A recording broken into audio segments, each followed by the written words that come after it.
एक विशाल राज्य में राजा विक्रम अपनी रानी माया और 5 बेटियों के साथ रहते थे। 4 बेटियां घमंड में डूबी थीं, पर सबसे छोटी बेटी अन्वी सबके तिरस्कार का शिकार थी। अन्वी, जल्दी आओ, मेरे पैर दबाओ और मेरे लिए पंखा झलती रहो, बहुत गर्मी लग रही है। जी दीदी। आज फिर मेरे हिस्से में कुछ नहीं आया। अगर आज नहीं खाया तो शायद मैं बच न पाऊं।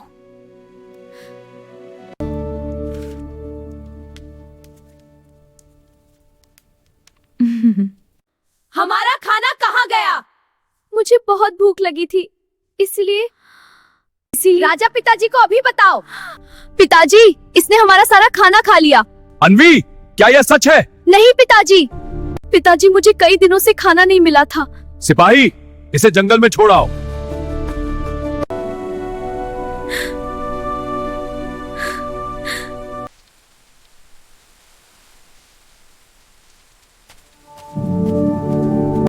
बेटी, इतनी रात को जंगल में क्यों? मैं राजा की बेटी हूँ, लेकिन अब मेरी कोई जगह नहीं है।